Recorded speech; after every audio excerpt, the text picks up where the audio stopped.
Well, it doesn't seem to be getting any easier for some Sandy survivors. The big concern now, abandoned homes, where mold has been festering for nearly 9 months now. Erica Pizzi joins us now from Staten Island with more on how residents are fighting to save their homes and businesses. Erica.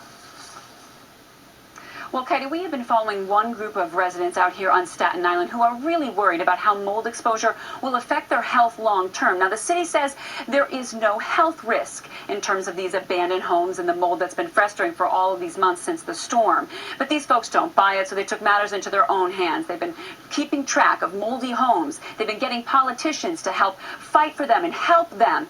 And now tonight we're going to introduce you to a woman who has joined their fight. She is not a victim of Superstorm Sandy, but she is a victim of mold exposure.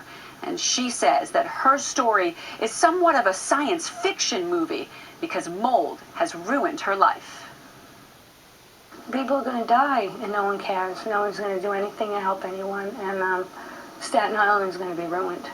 Born and raised on Staten Island, Elaine Kelly gets emotional talking about how so many residents of Sandy-ravaged neighborhoods are susceptible to serious illnesses from toxic mold exposure.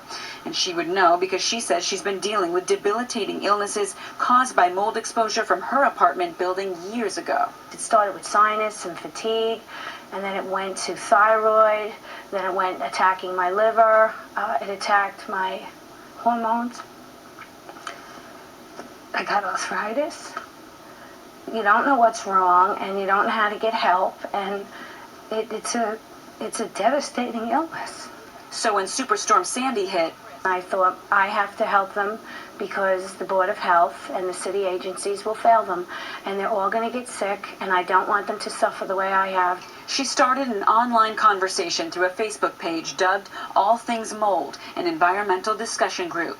There are nearly 300 members. How they can get legal help, how they can get doctors, what the symptoms and signs would be. When a group of concerned Sandy survivors found her online, they enlisted her to help them in their fight to get the city to deal with dozens of abandoned, mold-ridden houses that have gone untouched since the storm.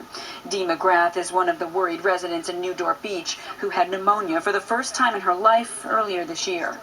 And everybody's getting sick. There's many, many cases of pneumonia. There's many, many cases of infections. People are saying it's allergies, and it's the same symptoms of toxic mold syndrome. It's a pandemic on the way. Yet the city's health department maintains mold in an abandoned home does not generally pose a health risk to neighbors. It's not true. I'm living proof it's not true because they told me I wasn't going to get sick, and I am.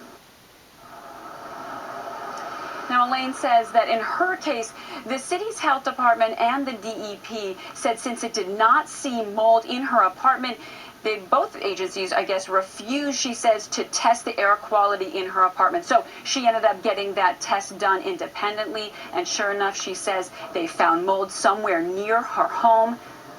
So there you have it. She says she believes that she got sick from mold because of it festering near where she lived. Of course, if you have any concerns about the air quality in your home as it relates to mold or in your area as it relates to mold next door to you, let the city know and call 311. We're live in Staten Island tonight. Erica Pizzi, Pix 11 News. Katie.